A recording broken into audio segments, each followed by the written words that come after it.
The big O notation for time complexity gives a rough idea of how long it will take an algorithm to execute based on two things: the size of input it has and the amount of steps it takes to complete. We compare the two to get our runtime. Big O notation is the most common metric for calculating time complexity. It describes the execution time of task in relation to the number of steps required to complete it. Big O notation is written in the form of ON, where O stands for order of magnitude and represents what we're comparing. The complexity of a task against a task can be handled using one of many algorithms, each of varying complexity and scalability over time. Constant complexity 0i IOI. A constant task runtime won't change no matter what the input value is. Considered a function that prints a value in an array. No matter which element's value you're asking the function to print, only one step is required. So we can say the function runs in OI time its runtime does not increase. Its order of magnitude is always I. Linear complexity ON. A linear task runtime will vary depending on its input value.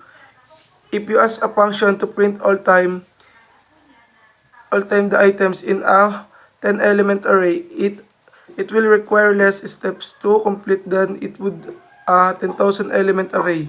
This is said to run at 0 ON. Its runtime increases at an order of magnitude proportional to n. Quadratic complexity ON squared.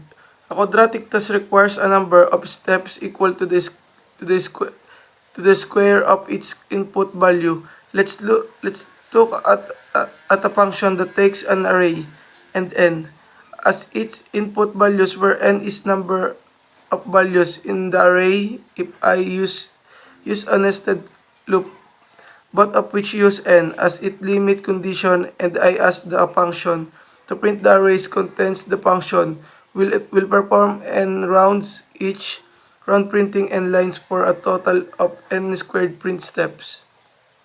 Let's look at the particularly. Assume the index length n of an array is 10. If the function prints the contents of its array in nested loop, it will perform 10 rounds, each round printing 10 lines for a total of 100 print step.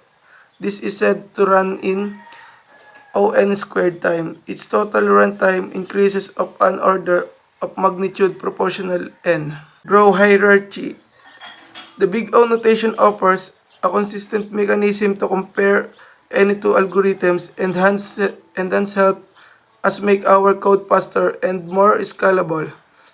Putting at all of complexities in a single graph, we can observe in visual manner how they compare in terms of performance.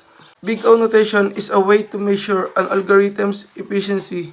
It measures the time it takes to run your function as the input grows, or in other words, how well does the function scale. There are two parts: measuring efficiency, time complexity, and space complexity.